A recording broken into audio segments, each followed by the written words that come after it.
Whitehall, 1212.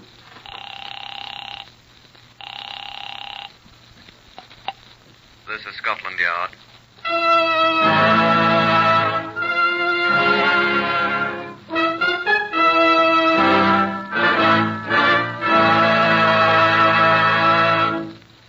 For the first time in its history, Scotland Yard opens its official files to bring you the true stories of some of its most important and baffling cases. These are the true stories.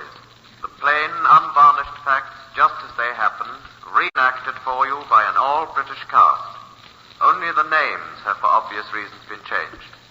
These broadcasts are presented with the full cooperation of Scotland Yard. Research on Whitehall 1212 is by Percy Hoskins, Chief Crime Reporter for the London Daily Express. The stories for radio are written and directed by Willis Cooper. The voice you will now hear is that of Chief Superintendent John Davidson, who is in charge of Scotland Yard's famous Black Museum. I'm sure I don't know whether a woman's stockings come in pairs. That is, shaped separately for right and left foot as shoes are. And I fear I shall never know or remember if I do. However, I do know that this one was for the right leg. And I remember further that its color was described as dream dust. Why, I'm sure I don't know. Looks a sort of a light khaki to me. Now, this pattern is not woven into the nylon or whatever it is that women's stockings are made of. Let's lay the stocking out flat here so you can see what it is. There, you recognize it? That's right. It's an impression made in greasy mud of a tire, a motor car tire. Now, the people who first saw it were quite justified in believing that the young woman who was wearing the stocking had been struck and killed by a motor car. She was struck, but the motor car didn't kill her. I'll ask Chief Inspector Patrick Bull here to tell you all about it. Now, Mr. Bull, if you please. About midnight on the 15th of August, 1948, leading fireman Horace Bertram Adler of Kingston Fire Brigade was driving alone on Somerset Road, Wimbledon, on his way home from a meeting of his Lodge of Freemasons. It had been raining all evening, and on a particularly badly illuminated section of Somerset Road, Adler was startled to discover what appeared to be a body lying in the muddy road ahead of him. He applied his brakes and approached it cautiously, halting his car, which was a Humber saloon, about 5 yards away, and dismounted. The body proved to be that of a well-dressed young woman. She was quite dead, and a cursory examination by the light of the headlamps indicated that she had been struck by a motor car. Police from the Wimbledon station was summoned, measurements were taken of the exact position of the body, and leading fireman Adler was released, it being obvious that his car had nothing to do with the accident, if indeed it was an accident. The body was taken to the Wimbledon mortuary for further examination. I arrived at the mortuary about noon of the following day, the 16th. It was still raining, and I wasn't happy about the assignment. I said so to David Brown, the police surgeon. Oh, don't tell your troubles to me, Chief Inspector. I'm supposed to be off duty today, too. But yesterday was the day my relief chose to sprain an ankle playing tennis. So here I am. Tennis at his age. And don't raise a row about coming in here at noon. I've been here since 8 a.m. Pity for both of us to have to be here. What else are you going to do on a day like this? Might as well work. Well, here we are, working. And the other people from the yard have been here since the crack of dawn. What did they find out? Not much. So far, nobody's been able to identify her. Well, it's a hit-and-run case, of course. Obviously. These her clothes? Aye. Pretty good clothes, they seem to be. Well, she was well dressed enough. Is her purse? It's empty. Oh. No, there's not even a lipstick in it. I expect that's one of the reasons you're here. Eh? Well, robbery isn't usually one of the concomitants of a hit-and-run case. You think she was robbed? It's not my business to make deductions, old boy. Isn't there anything in her pockets or anything? I haven't looked. Your man says there's nothing. What pockets a woman has. And nothing to identify her either, of course. You can see for yourself. Laundry marks. Well, your man says no. Well, there must be labels. He's calling Selfridge's now. There's a label in her panties there. Where? Or here. I doubt he'll trace it. No other labels? You said her shoes. Selfridge's, too. Where are her shoes? There. Oh. Well, if she had an account at Selfridge's... And if you're lucky... We'll see what we shall see. Said Sherlock Holmes. Yes, quite. Well, it's my opinion you'll need him. These her stockings? I don't know, Chief Inspector. The one she had on.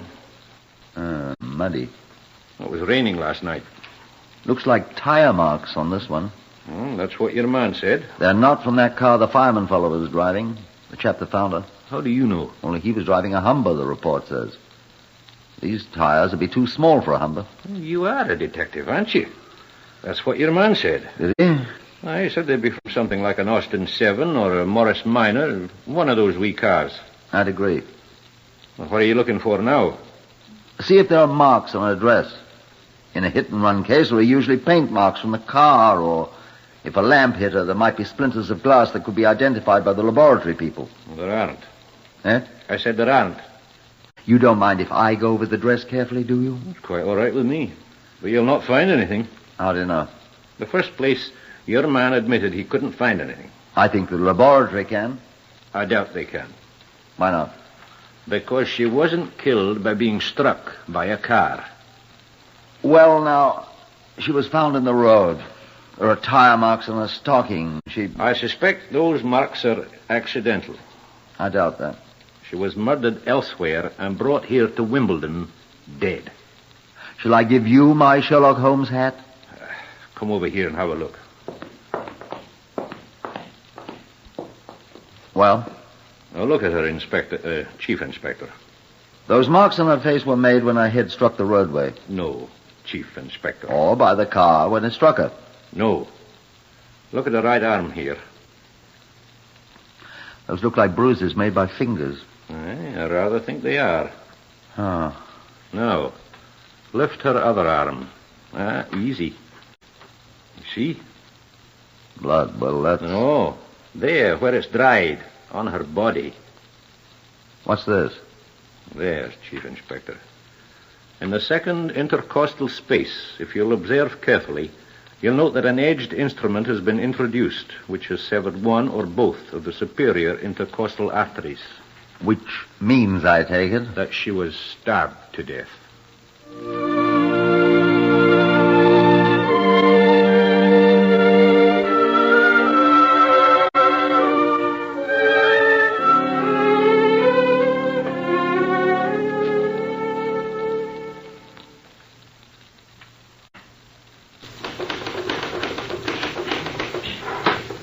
This message for general circulation. Information required. Any person having knowledge of the name and movements, July the 14th or 15th, the following female person is urgently requested to notify Chief Inspector Patrick Bull, CID, New Scotland Yard, W1, at once. The woman's age, about 30. Reddish hair, brown eyes, height about 5'2". Weight 103 pounds. Last seen wearing the following clothing. Black dress. White blouse. What do you call that stuff her blouse is made of? Nylon jersey, sir. White nylon jersey blouse. Red artificial flower. Rhododendron. Cerise rhododendron. Cerise? Mm-hmm. Cerise artificial rhododendron on left shoulder of blouse. Large white openwork hat. Lace gloves. Ecru. All right. Ecru lace gloves. Transparent. Platform shoes. What do you call that color? Oyster, sir. Revolting. Stockings, ecru? Dream dust, sir. Dream dust? Dream dust, sir. Right, dream dust then.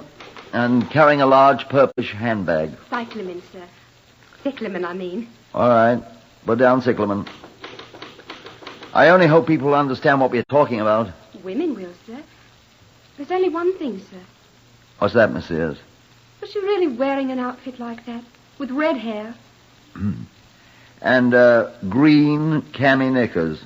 Beg your pardon, sir. Cami nickels haven't been worn in England since before I was born. Oh? And her lingerie is pistachio, sir. Good Lord, no. Well, write it down, write it down.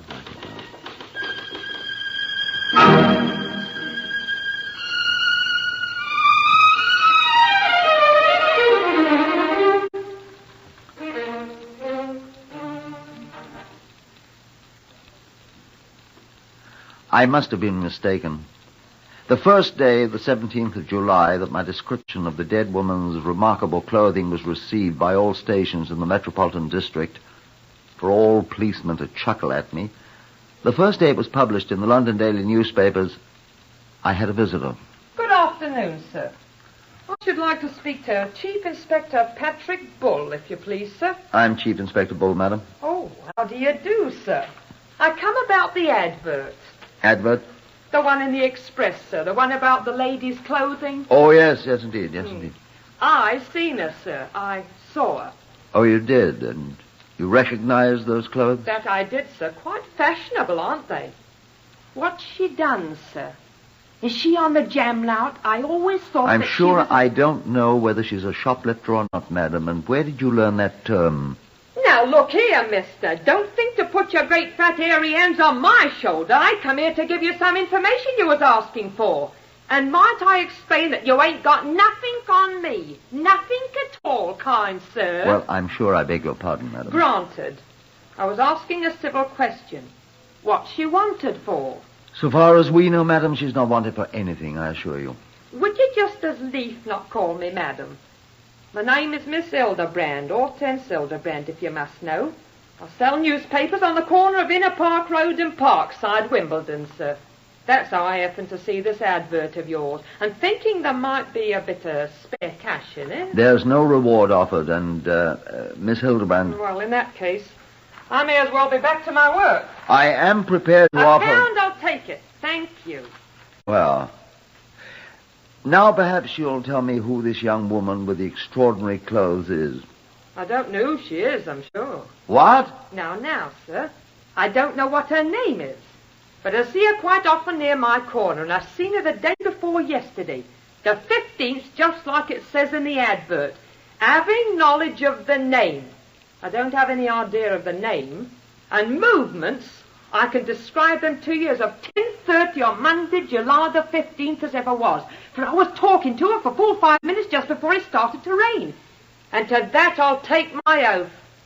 Go on, please, miss. Hildebrand, Hortense Hildebrand, sir. What did you talk about? Lord love you, sir, I couldn't get my mouth open. She done all the talking. What did she talk about? About money, sir. Money? And men. Or a man, I mean. What was his name? She didn't say, sir. But he was trying to borrow some money from her, she was saying. Said she wouldn't find her giving money to a man. Not her, she said. Not a wooden threepence, to which I agreed. Yeah? She showed me her handbag. Oh, that gorgeous Cycleman one in the advert, sir. And... Yes? She must have had £50 in it, sir, as well as about £1.50 of hard money. I fair goggled at it.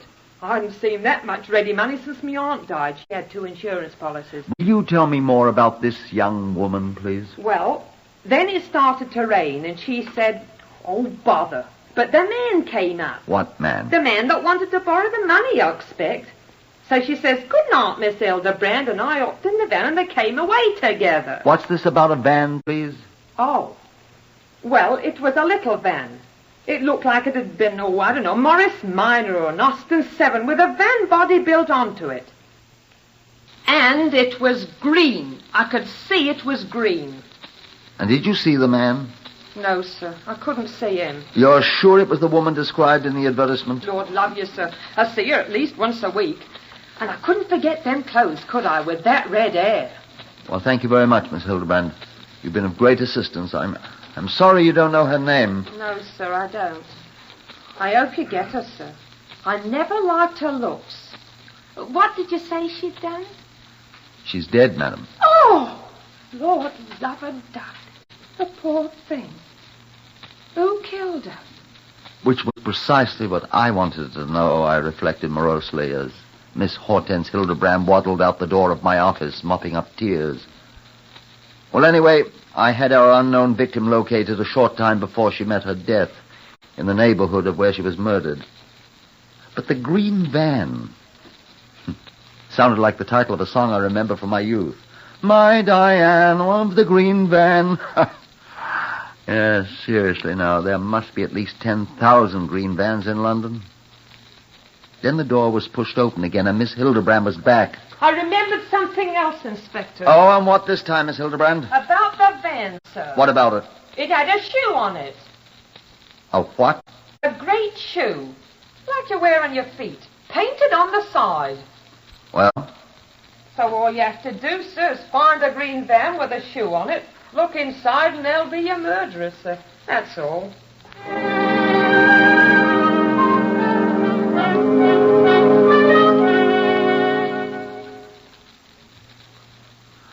What would you think that a shoe painted on the side of a delivery van would indicate to you? That's right.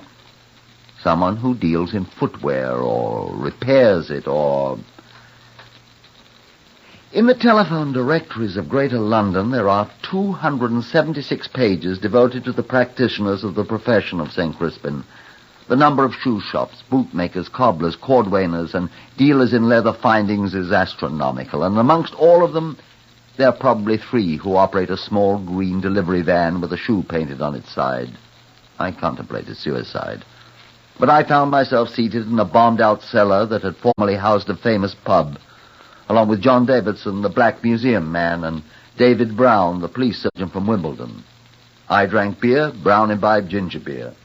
John Davidson, not to be outdone, drank both. Shandygaff, my friends, is pure nectar and ambrosia.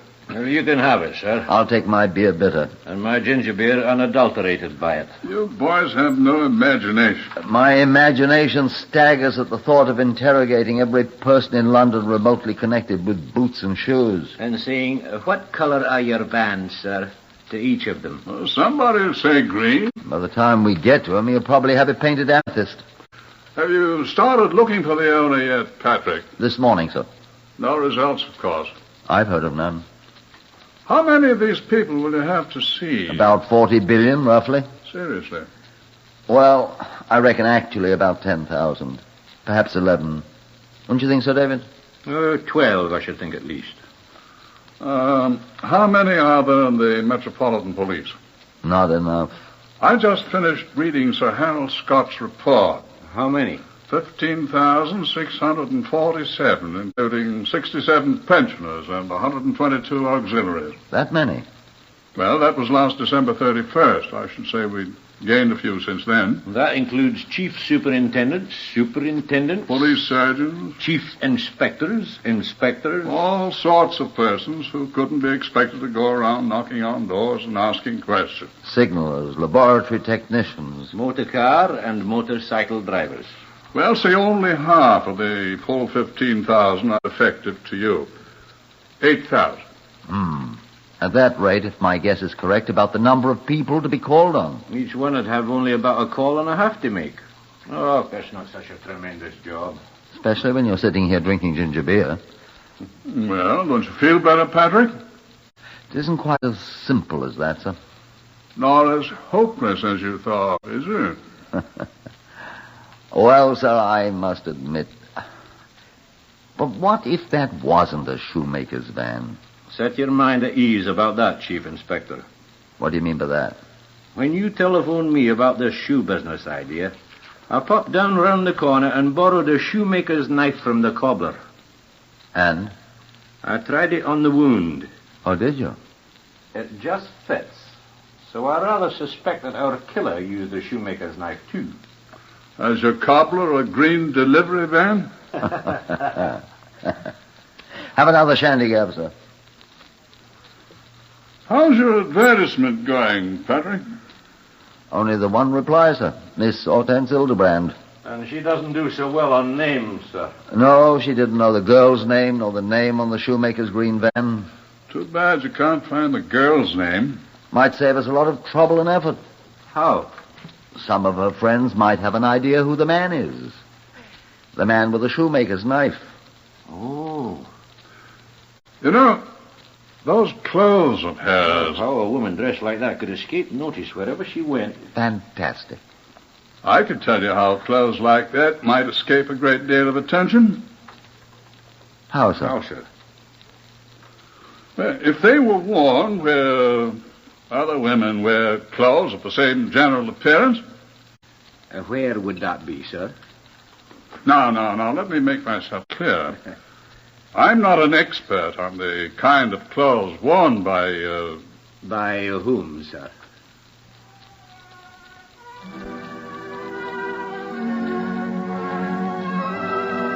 music hall performers.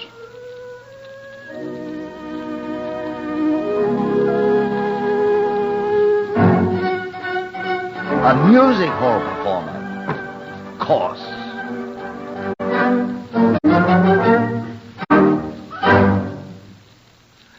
Neither of John Davidson's ideas was as easy to work out as they first appeared. If I could be permitted, I think I should have to say that there's many a slip betwixt an idea and the relic of a crime hung on the wall of the Black Museum.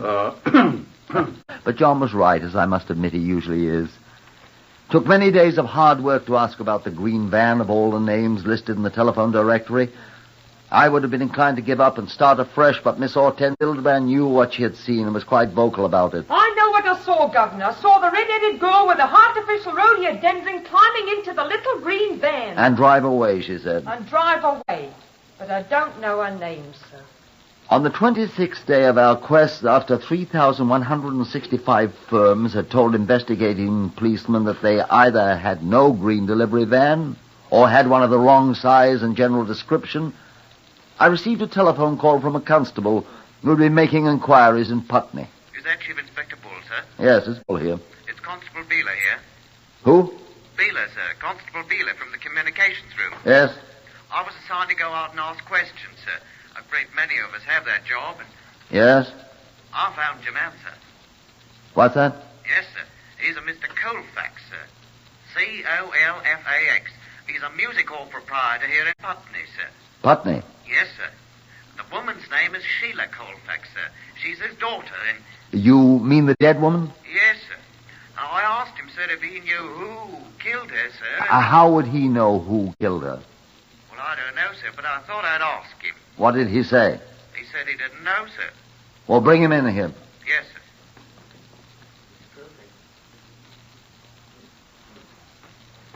He doesn't want to come, sir. Why? Well, sir, he hasn't seen hide nor hair of her for 2 years, he says, and he don't want to see her now. Isn't that right, sir? Yes, he doesn't want to see her. Why? Him and she's estranged. They don't like each other. Ah. Look here, Constable. Ask the gentleman where he was on the night she was murdered, the 15th of last month. Don't alarm him. I know where he was, sir. What? How do you know? He was in hospital, sir, with his legs broken. He's still in bed here at his home. He was hit by a tram, sir. Thank you, Constable. Beeler, sir. PC 317, A Division. I'm afraid we don't live right, I thought. That door, which had opened such a little way, closed with a dull thud. And Constable Beeler and all the others went on with their questionings about the green van with a shoe painted on its side. The 22nd day passed. The 23rd. 24th. At 4 p.m. on the 25th day, Mr. Fox was announced. He came in and sat down. Sidney Fox, Chief Inspector of the Fox Shoe Repairers, Tottenham Court Road. I'm your man. I think you'd better explain, Mr. Fox. I have a green delivery van. Oh? It's a Morris Minor chassis. It has a large shoe painted on each side panel. So? I could show it to you. Well, I'd like to see it. Where is it? In the firm's garage on Charlotte Street, just off Tottenham Court Road. We don't use it anymore. I should think you wouldn't. Oh, it isn't that. It isn't what you think. Oh? No, sir, we haven't used it since Lionel left us. And who's Lionel? Lionel was our delivery man. And where is Lionel? Well, he told Harry he thought he'd go to Spain. Who's Harry? My partner, my brother. I wish you'd be more frank with me, Mr. Fox. Why is this Lionel going to Spain? Did he leave your employ of his own accord, or did you discharge him? Well, I'll tell you, Inspector. Lionel stole, let us say, embezzled, a sum of money from us, a considerable sum. I see. I finally set a certain date for him to return the money he had taken or be turned over to the police. What was that date? the 15th of July. I see. He did not return it. Well, he didn't even come back to the shop. But Harry told me Lionel had assured him he'd have the money that night. He knew where he could get it. He didn't say where. No. How had your brother seen him if you hadn't, Mr. Fox? We always allowed Lionel to keep the van at night. He and Harry both live in Euston, and he always drove Harry home at night and back to the shop mornings. Where did he keep He kept the van in his own garage. Is Lionel married? He had been. Well, the next day... 16th. Yes, Harry drove in alone from Euston. I said, where's Lionel? Where was he? Did a bunk, Harry said. Oh? Harry said about 6 in the morning, Lionel came to his house and waked him. Said he was sorry. He got some money, but it wasn't enough. Told Harry he was leaving. Going to Spain, he said. Couldn't stand the disgrace and all that. Said the van was in his garage. Here are the keys. Hang over, he's off. And what did Harry do? Well, he went over to Lionel's garage. There was the van all freshly washed and... Washed? And Harry drove it in. We've kept it in our own garage ever since. If Harry wants a ride home, he can buy one. And where was this Lionel going to get the money to repay you, Mr. Fox? The money he didn't get, so he washed the car so carefully and went away to Spain. Well, from his wife, I suppose. His former wife. He saw her quite often. Oh? Daughter of a rich theatre owner in Putney. What was her name? Colfax, I think. Come along, Mr. Fox. Let's go and have a look at your green van.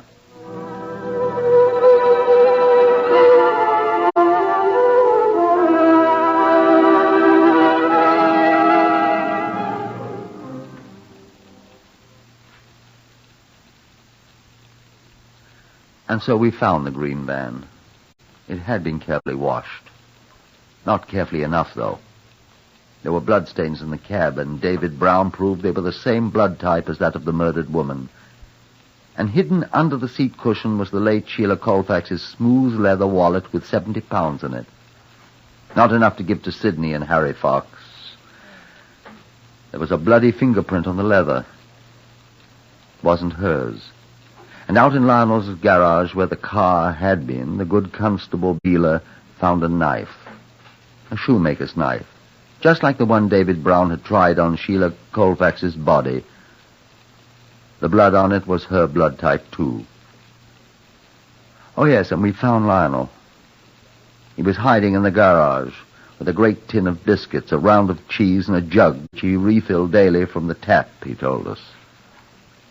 The first thing we did was check his fingerprints with the one on the leather wallet. They matched, of course. So we arrested him. And when he'd shaved off his guilty accumulation of beard, he was brought to trial. It took the jury 15 minutes to bring in a verdict of guilty. And he was hanged at Wandsworth before the first frost.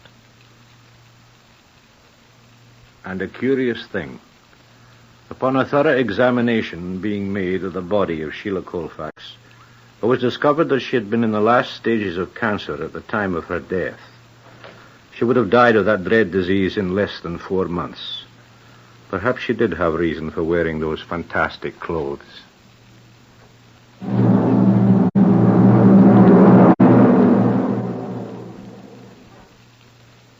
Heard on Whitehall 1212 today, Horace Braham as Inspector Bull. Others in the order of their appearance were Harvey Hayes, Pat O'Malley, Beulah Garrick, Lester Fletcher, and Guy Spall. This is Lionel Rico speaking. Whitehall 1212 is written and directed by Willis Cooper.